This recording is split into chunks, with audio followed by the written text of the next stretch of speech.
The name's Fluorine. Most people call me F. I think they're just trying to be lazy. Well, anyways, my life story, you say? Well, very well, I'll tell you. Let's go back a long time into the past. I came into being in 1886 by my French father, Henri Moissan. I had actually killed many scientists before, so they weren't actually able to get the credit of creating me. I was never born as a free man in nature. I was always part of some other compound. I remember that I used to be very jumpy and active. As a matter of fact, I reacted to almost everything.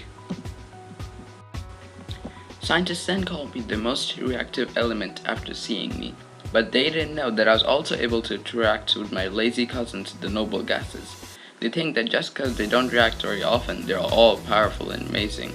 On top of that, they have a smart and respectable name, Noble. Why am I stuck with the boring name Halogenous? But as it was, my cousins didn't know that I was also able to react to them when I finally showed them my super reactivity. All the scientists were so proud and amazed that my nickname, the most reactive element, became permanent. So whenever you are in a lab with me, always proceed with care. Now when you ask for my life story, what would it be without my purpose in life? I'm actually quite useful, if I might say. Every single one of you use me every day actually. I am inside all of your toothpastes.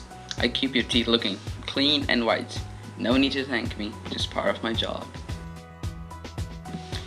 Also during summer, I am found in your AC. I keep your air nice and cool. Again, no need to thank me, but you don't know this, do you? Oh, you do? Well, I'm just gonna tell it anyway. I had actually been banned once. You remember those air sprays that you'd spray when it started to stink? Well, I was one of its ingredients and I started to cause a lot of damage to your environment, not mine.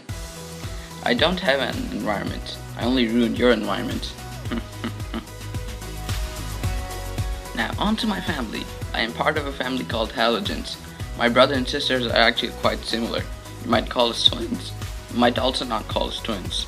We all have 7 valence electrons, so we are pretty negative. I got 9 protons, but that doesn't make me more positive. My 9 electrons cancel that out, so I'm actually very normal. Compared to my real twins, I call them isotopes of fluorine. I think it is catchy, so you should also call it that. Some of them are somewhat heavy compared to me. I only weigh about 18 AMUs, while my twins weighs about 31 atomic mass units, so I'm pretty light compared to them. People actually tried to send electricity through me once. Man, that was a horrible experience. Since I was a non-metal, I had to stop all electricity from flowing through. Lucky metals, they have no idea what it is to stop electricity. They just let it flow without a care in the world. Well, I think I've told you much about my life. It isn't my whole life story. That is what happens when you have the rent for the theater at $2 grand per hour. Well, thank you for attending my show, and for my final statement. What would you do if you were me, and would you want to be me?